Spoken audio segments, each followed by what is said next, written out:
Up with the tutorial, I will explain which or what is the paint range that you will need for you to paint the Leman Russ's armor.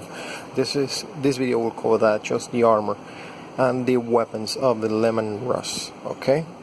In advance, some advice. I make this video in thinking about that you at least have some intermediate / advanced painting skills and modeling skills. It's actually required for you to have some modeling skills in order for you to assemble one of these big guys from Forge World. So yeah, I will just explain which paints are used and how I use them. Of course, infamous last was thin your paints. Always thin your paints. If you don't thin your paints, you'll miss several of the details on these models, and believe me, they have tons and tons of details. Alright, okay, well, let's talk about primer. For the whole body, I've used this spray paint, Rust-Oleum. I don't live in the US or anywhere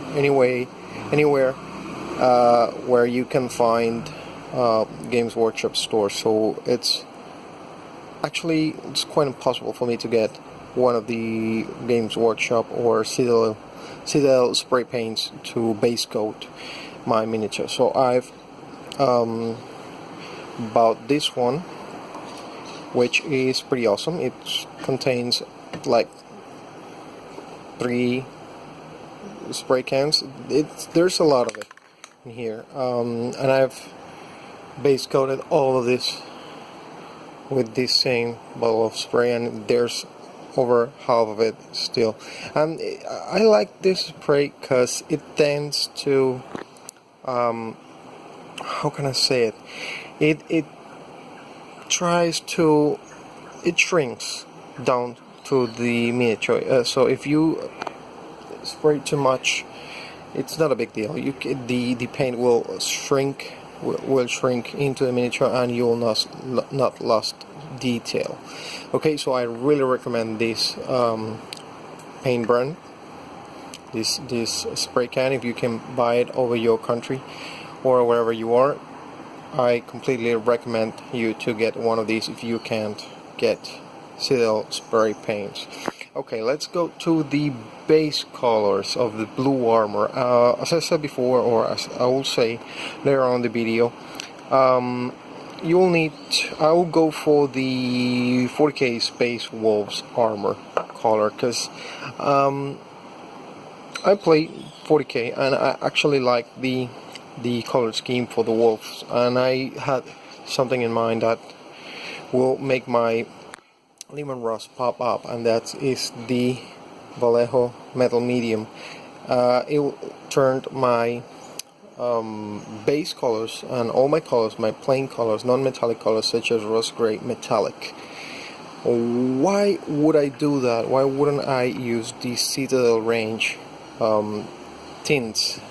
Because I've seen some videos and you cannot control exactly the result, and it's quite expensive actually, because you will need to buy the tint and you will need to buy a pot like room-fine steel in order for it to make that effect, and it's not. I heard that's not worth it. I'm not completely convinced of that, but I didn't want it to take risks with my Forge World miniature, so I choose to use the Vallejo metal medium, which I'm pretty happy with the results so far.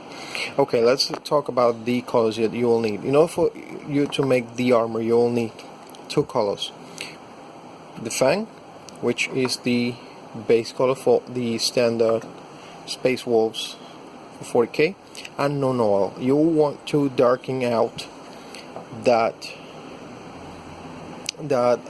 base color. You'll want to make it a little bit darker. You can actually apply the base, let it dry, and apply an all over shade of non-oil. It's Okay, just be sure to do it real thin, real control. Don't load up your brush with it.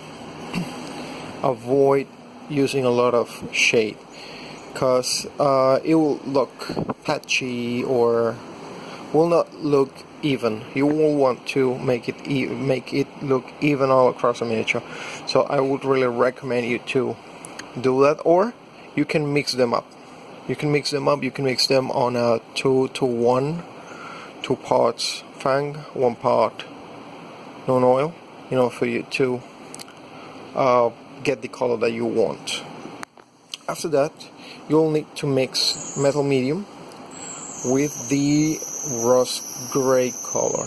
This is the actual color for the Space Wolves from 40K. So you want to mix that too in order for you to get a metallic result on your miniature. Let me see if I can show you how it gets. If I can focus this. Focus. Okay. Yes, I guess my camera is not that good and it will not be that appreciated on the video, but you get a really nice result. I'll post some pictures at the end. It gets a really awesome result with this. Piece of advice: this thing is whitish. This paint, it's quite white, so it will tend to change the color of the whatever paint you're using. It doesn't matter. It will tend to change the color. So my recommendation is for you to use a 1 part metal medium, 2 to 3 parts of the color you're using. It depends on how would you like to do. I'm not using. You will notice that I'm not using Formation Gray for highlights, because I'm using this mix. I'm changing the mix in order for me to get a lighter color of the rust gray, so I can make it a little bit transition, and the highlight will be a little bit more soft. The changes of colors will not be that noticeable, but they will be there, and they're looking awesome. Okay, so keep that in mind. Metal medium will change the color of whatever paint you're mixing it with. Alright, after that you can use the non-oil to recess shade. Okay, you need to be very careful with that, because since the metallic, it's an effect that you will be, or you want to be seen. You need to keep that non-oil under control. You don't want to go crazy with it. You'll want to be really subtle. My recommendations is just use the shade where there's a significant level of difference in the armor. For example, under the leg here, this line, you'll want that to be seen. On these cracks on the armor, on the knees, you'll want those to be seen, but you will need to dry brush rust gray with metal medium afterwards in order for you to get those cracks real nice metallic and have the recess shading cleaned up. Okay, that's for the armor. That's pretty much it, except for these 2 bad guys here. On the video you will see that the result with the rust gray and the metal medium as I was going, because I was just making up as I go. On the video, it looked pretty plain to me. I was not satisfied with it, so I found the solution using Gilliam Blue and Waywatcher Green. These 2 colors will give the armor some more definition, colors, and a wider range of finish. I've used it on some points. You don't want to go crazy. I'll explain how you use it. Just as you see, I just use it for color variation, just as a color variation. If you want to let the metallic be seen and just change the tone of the blue or the just give it a little bit of green over the armor. It's your best choice, because believe me, the finish is awesome. Don't go crazy with it, just use it as the light would hit on the armor. As you can see on the upper part of the shoulder pad, it's rust gray, and here I've used the Gilliam Blue just in the corner, so I had darkened it down the same as the legs here, Gilliam Blue, and then a little bit of greenish Weight Watcher green, Gilliam Blue over here on the recess, and so forth. For example, here you can see a clear example of where have I applied my Gilliam Blue, just here in between the pelt and the leg, and it's awesome. I mean, I'm really happy with my miniature. I actually want to do more examples of this. I think I have for around here Nyam Stormcaller. I don't know how it's pronounced. I call him Nyamnya. Okay, these Room Priests from the Space Wolves, I think I will do the same, and I hope I'll make another tutorial for you to see the actual brushing on how I applied all these colors of the blue and the green. So check it out. Keep watching the channel, so as soon as I have the tutorial for Stormcaller, you'll be able to see what I did with these two colors of the Leman Russ. But it's just lining effect, shades, and you know, it's pretty basic. So keep that in mind. Don't go crazy with them, because they can make your miniature look great, but if you mess up, you'll have to start from scratch. Okay, for the red parts that are not too much, there are not too many of them. The shoulder, wolf, and a couple of jewels there that are scattered around the miniature. For example, in the gun case, the shoulder pad here, there's another one. You can see that there. There's not too much of them on the actual armor, but you'll need the Mephiston Red and Evil Sun Scarlet just for highlights. You can also try to use these new Citadel paint, the Spirit Stone Red. I'm still getting the grip of it. I'm not that good with it yet, but I hope I can get a better result with my Dark Elder than I got with Leman Russ. I just stick to the basics and went with this too. Okay, for the leather straps, there's a lot of leather on this miniature, so I used 4 colors for that. Alright, I used Sandry Dust, for example the knife, shelf, Dryad Bark for base coating, those two, depending on what kind of leather you want to be doing, if yellowish or brownish leather. For example, you can see a difference in here in the knife shelf. For example, I have Agrax Airshade, and in the gun case I got Dryad Bark with a layer of Gorthor Brown. This is my choice for leathers, and of course for leather, and of course Agrax Airshade all over the miniature. You can also try to give it that reddish tint with Raglan Flesh Shade. It's also acceptable.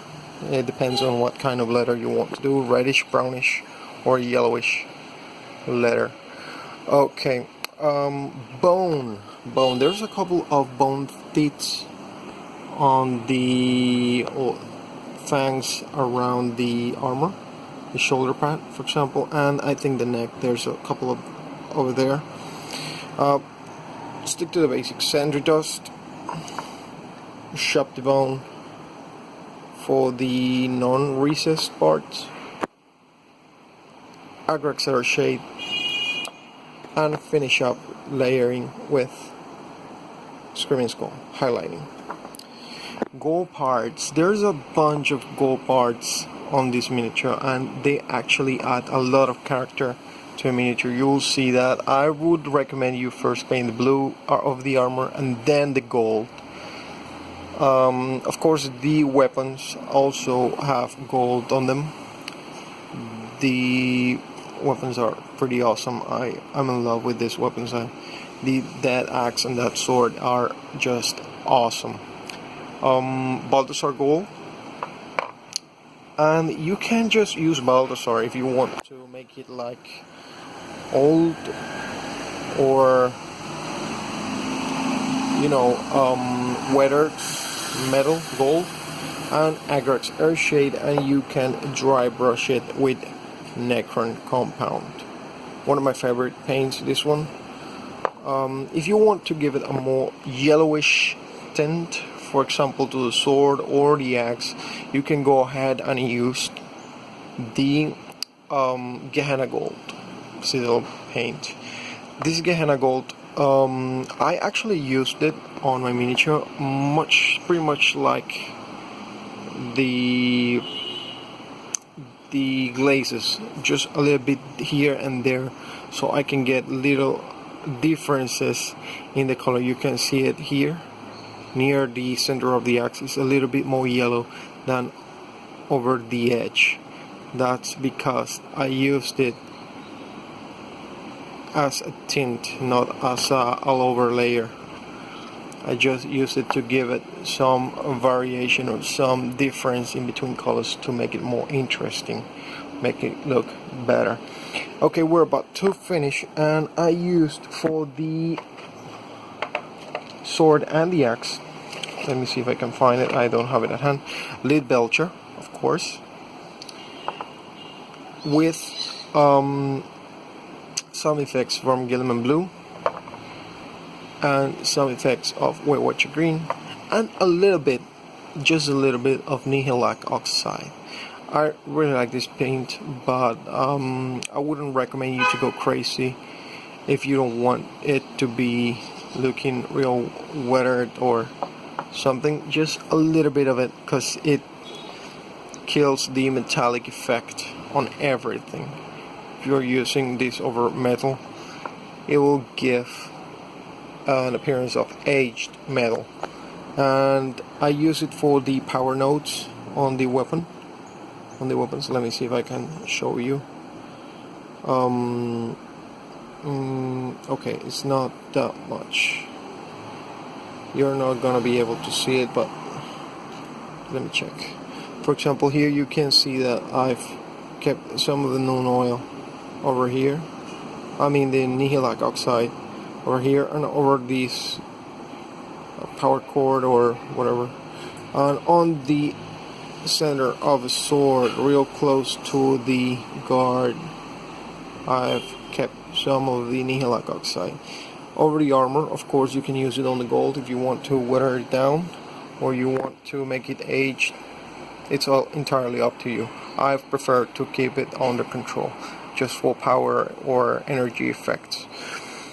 Okay, the Gilliam Blue, I want to point out something that I think it's really important for you to know. Don't go crazy with the Gilliam Blue effect, because yeah, you don't want to make the sword look like one of those, or the weapons to look like one of those Games Workshop tutorials when they paint the sword entirely blue and they make the transition from color to color. I didn't want that for my miniature, so as you can see, I've added a lot of Gilliam Blue over the point of the sword, and following the same idea of the power swords from 40k tutorials, I gradually built up the color from half a sword to a point, and then with some little bit of Rumfang steel, I draw my lines so it can look like light is reflecting on the sword, or it has some sense of sharpness over the blade. Of course, the base is the contrary, the other side of the sword. The Gilliam Blue is over the base, not over the top. Be very mindful of that. because light hits the blade in this way. At least I translated that into a miniature. You can try and make the blue over here and the blue over here, downside, the point in the down, the lower part of the sword, the blue. You can switch them. I don't really think that will be a problem. It's entirely up to you. Again, this is my interpretation of how I would like my Leman Russ to look like. The same goes for the axe. You can see here I've added some blue tint, blue glaze over the edge of the axe and over here also, so I kept that in mind, and dry brushed Necron compound all over, so you can get that highlight over here. Let me refocus. Focus. Come on. You're making me look bad, camera. Okay, yeah, as you can see, I got really light highlight over here. That you can achieve that using Necron compound dry brush. Alright, be very careful when you have a lot of detail in the same place. For example, these chains. Of course, paint the blue first. Really careful with those chains. Don't fill them up with paint, because you will miss detail. Alright, but be really careful not to miss any parts of the blue, because the details so well done that you'll be able to see even through parts like that if there's paint missing from the mold. Alright, okay, let's go ahead and see the process of painting the Leman Russ miniature.